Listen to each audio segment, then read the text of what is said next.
Let me start by stating that this investigation, which is ongoing, which is really only 9 hours in the making, involves a juvenile.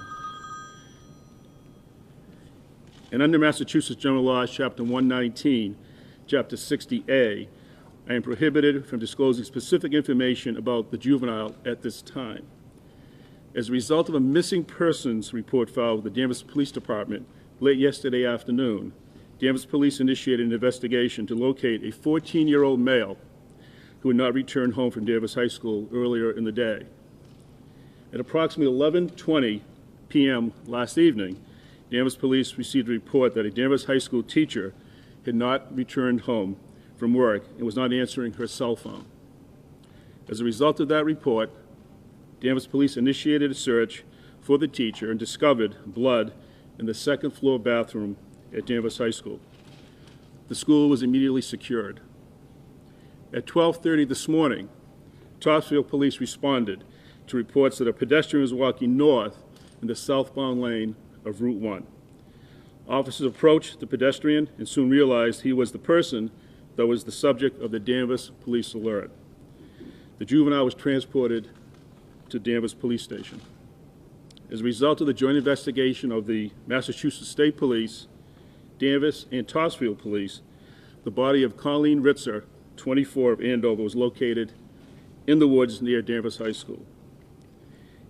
It was apparent that she is a homicide victim. She was a teacher here at Danvers High School. This is a terrible tragedy of Colleen Ritzer and the entire Danvers community. We have no reason to believe there are any other suspects involved. The juvenile suspect is expected to be arraigned today in Salem Juvenile Court for the charge of murder. It is a juvenile session, and the courtroom will be closed. To the extent that I can, I'll try to answer some questions at this point in time. How do you spell her last name? Ritzer.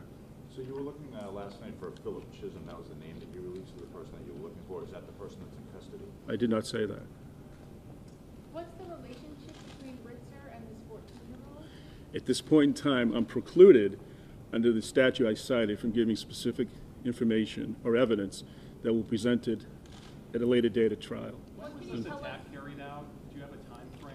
That, again, is information that will be produced at a trial for murder of the juvenile. What can you tell us about Ms. Ritzer? How long has she been teaching here? What subjects did she teach? Anything like that? I'm going to let the Danvers School Department at a later time answer that. I can say that she was a very, very respected, loved teacher.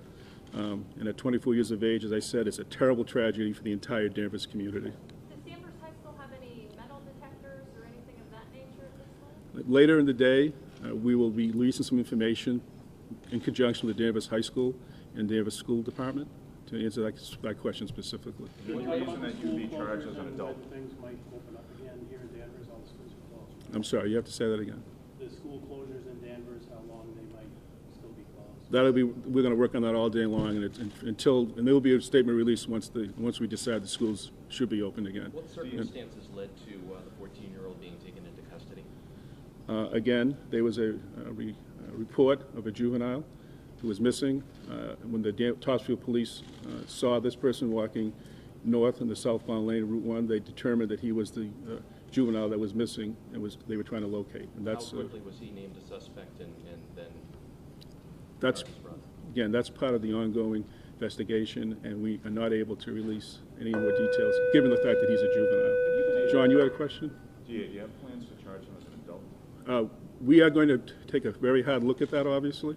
As you know, the law changed September, but we will make that determination as we take a look at all the facts and the evidence as it becomes apparent and aware to us.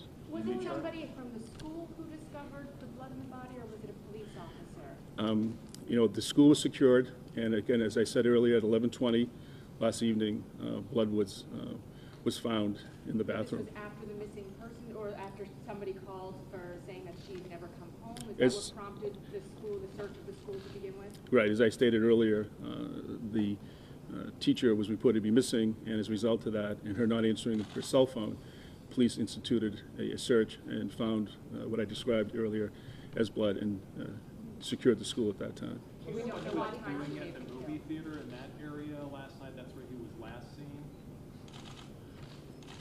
Your question is one that I can't answer because I'm not going to either stand up and say who he is, and something that I just can't comment to, as you know. I'm sorry, where was the body found? In the woods behind Danvers High School here. Okay, one more. Can you tell us more about her injuries, where she was stabbed, how she... I don't believe I said she was stabbed. Okay. I didn't say that. And again, as we progress with the investigation, we will present that evidence at the proper time in court. Her body was found in the woods, as I stated previously, behind the high school. Okay, thank you. Was to close schools today for the whole district? That was a decision made by the appropriate officials in the town of Danvers. Thank you all very, very much for your, thank you. I have, Maybe the superintendent, please. Mr. Superintendent, we just asked you, there's a lot of kids at home that are scared and frightened by what happened. Can you just step to the microphone? We can She's ask- going to answer, we're going to, again, release more information, and it's been decided before that I would be the only person speaking this morning about this terrible tragedy. What do you have to say to parents who are worried? Should kids Thank you.